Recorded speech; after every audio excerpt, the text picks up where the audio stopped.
Well, before every election, the officials prepare a red book and a blue book in the case of either side winning. I think this election, the red book and blue book are going to be pretty light reading, more pamphlets rather than detailed policy prescriptions in this battle of the band-aids that we've been seeing. But look, we've got a third of the country, less than a third of the country voting for the government, a bit more than a third voting for the opposition, and about a third is now voting for someone else. And with the experts saying we're heading for a minority parliament, every chance of that, we're saying that let's, given that we know that the departments are looking at things like negative gearing and capital gains tax, let's do the work now to put some of those, get the policy work done so that we can put some of those ideas on the table and have a discussion about them in the early days of the next parliament. I think you've suggested this should be called a green book, but to be fair, it would also, I assume, have to include the ideas of Bob Katter, Di Lee, Helen Haynes, Rebecca Sharkey, One Nation.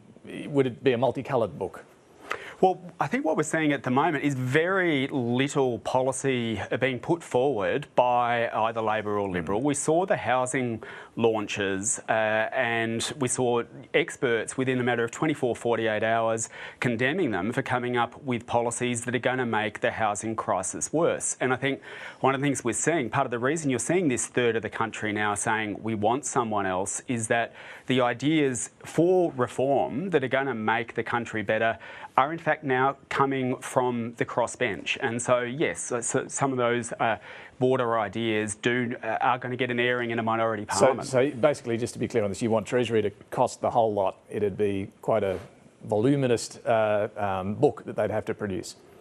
Well, look, we're going to this election with a social democratic platform, and it's a broad social democratic platform, one I think that Whitlam would be proud of. It stands in stark contrast to the tinkering around the edges from the others.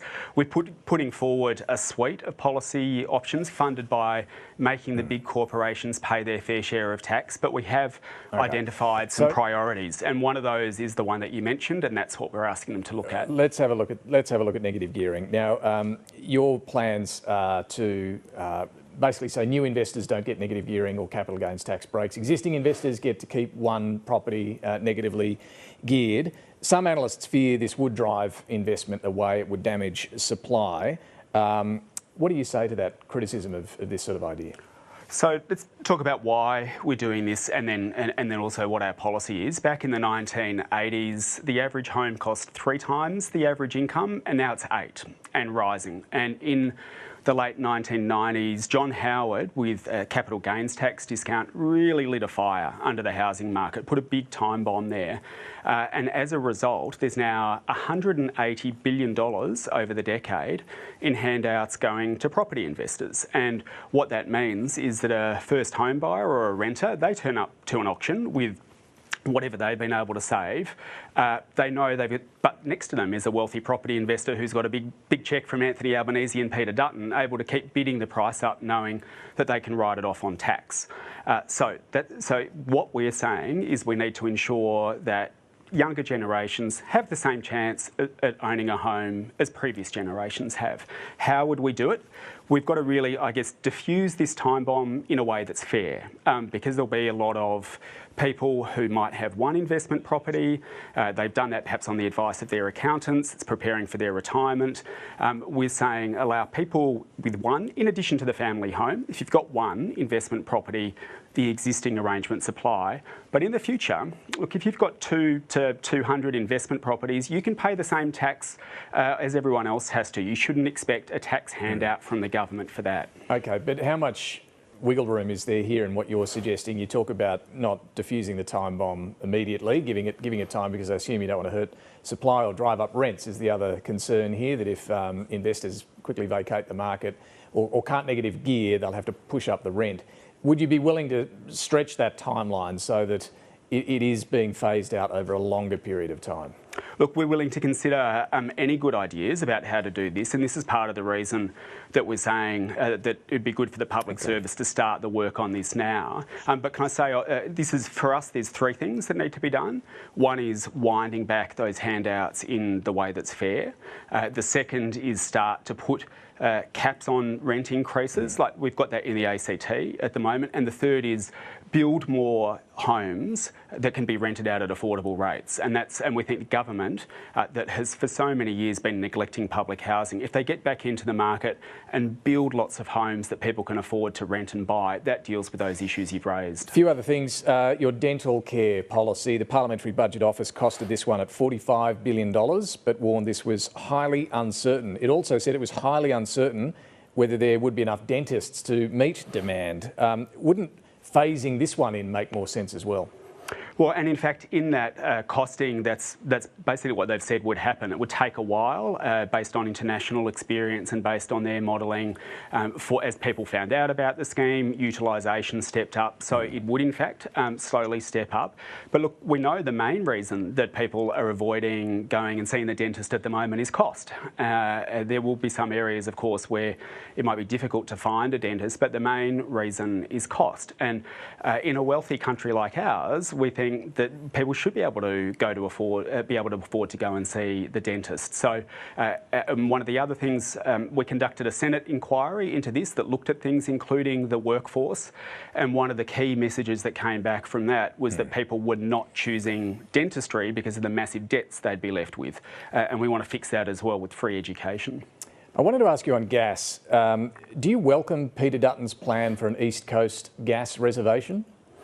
Well, it's a pretty astounding admission from Peter Dutton, finally accepting that Australia does not have a gas shortage. Like, Australia is awash with the stuff. And what we know is we send about 4 times as much overseas as is used domestically. A lot of that goes tax-free. They don't even pay for the gas in the first place. But there's a much simpler solution than what Peter Dutton's proposing, which is just stop big corporations like Santos from dipping into the domestic market to fulfil future contracts. Do that, and you don't need to open up new gas fields, which is what Peter Dutton wants to do.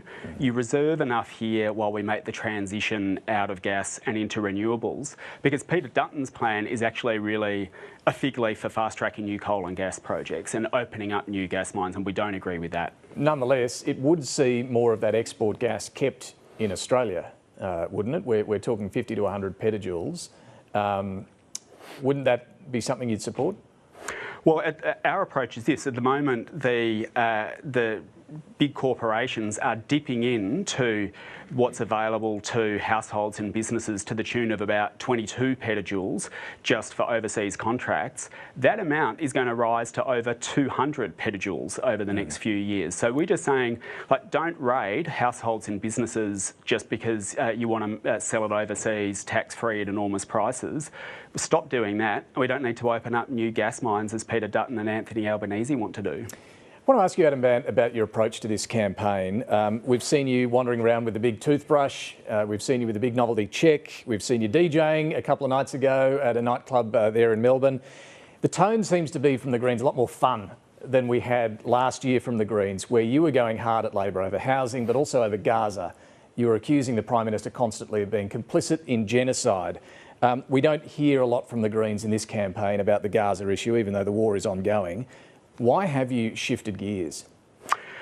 Lots of things in that question, David. But look, at the moment, a lot of people are disengaged from politics. And when you look at this battle of the Band-Aid, the contest between the timid and the terrible at the moment, you can understand why. Like, they're not trying to tackle the big issues people are facing. They come out with a housing policy and the experts say it's going to make it worse. But I'm just coming to your campaign, if we can. The question's about your campaign and why you're not really talking about Gaza and accusing the Prime Minister of the things you were last year. Is it because of that Queensland election result towards the end of the year where the Greens did have a disappointing night? No, it's not. And to say 2 things. One is that because a lot of people are at the moment turning away from the major parties, we make no apologies for taking efforts to go and get people's attention. And if that involves going to a nightclub with a big toothbrush to advance our push to get dental into Medicare, then I'm happy to do it, because a lot of people don't see politicians tackling the big issues. In terms of those other issues that you're talking about, Gaza. Well, the Greens. Well, we've been very, very clear. Like, we were clear at the time that we cannot be supporting an invasion of an area half the size of Canberra with 2 million people walled into it with nowhere to go. If you do that, it is going to lead to a slaughter. It gives me absolutely no pleasure at all that over the course of the last year, the things that we've been saying would happen have happened. We've got Amnesty International now saying it is a genocide. We've seen the ceasefire now ended. We take a simple proposition on this, David. Like, we condemned the attacks on October 7 and have called for the hostages to be released, but we also don't think children should be killed by a very sophisticated and well-armed army. I understand your position on that. I'm just curious that you're not laying as much blame at the feet of the Australian government, of Anthony Albanese, as you were last year. Did you overreach on this last year, and have you had to shift course? No, and if you have a look now, you see with the situation getting potentially even worse, people are crying out for our government to do something. Like, the Australian government was very outspoken, including with our support, when Russia invaded the Ukraine, and we did things. We took steps to put pressure on that to stop. And the Australian government is not putting any pressure on this, on the extremist Netanyahu government for this slaughter to stop. And we're arguing very simply that Israelis and Palestinians both should have equal rights to live in peace and justice and have their rights to self-determination respected. I think others would point out the relationship between the Australian government and Israel has been damaged somewhat. Just finally on this one, do you think Australia is complicit in genocide? I think Australia is engaging in a two-way arms trade with Israel. You've got now arrest warrants that we've got. Well, no, they don't. There's the Bombay doors, those parts that are being made in the F-35s are made here in Australia. You have a look at the government's language, and it's very, very careful language. Look, we're just saying but you've dropped the line about being complicit in genocide. Look, David, you've got Amnesty International saying that a genocide is occurring. You've got now arrest warrants being issued for the extremist Prime Minister Benjamin Netanyahu. It's different to blaming Anthony Albanese for being complicit in this. Well, we're saying the government should do something. When you see a genocide occurring, as Amnesty International, as the experts are saying, then you want the Australian government to actually do something and to speak out for peace. Now, just finally on the campaign itself, the Greens did well at the last election 3 years ago. You won 3 extra seats in Brisbane. There's a lot of focus on them and whether you'll be able to hold them. Labor's very confident, for example, they're going to pick up Brisbane. How confident are you that you'll be able to hold all 3 of those seats? Look, having been through this myself, I know the first time around, you take nothing for granted. You have to work incredibly hard. This time we've got Labor, Liberal and Advance and the billionaires all coming after us. We expect that. But look, going into this final fortnight, can I say we've got a bit of a spring in our step. Like, we've been pushing for years for housing and first home buyers and renters to be on the agenda.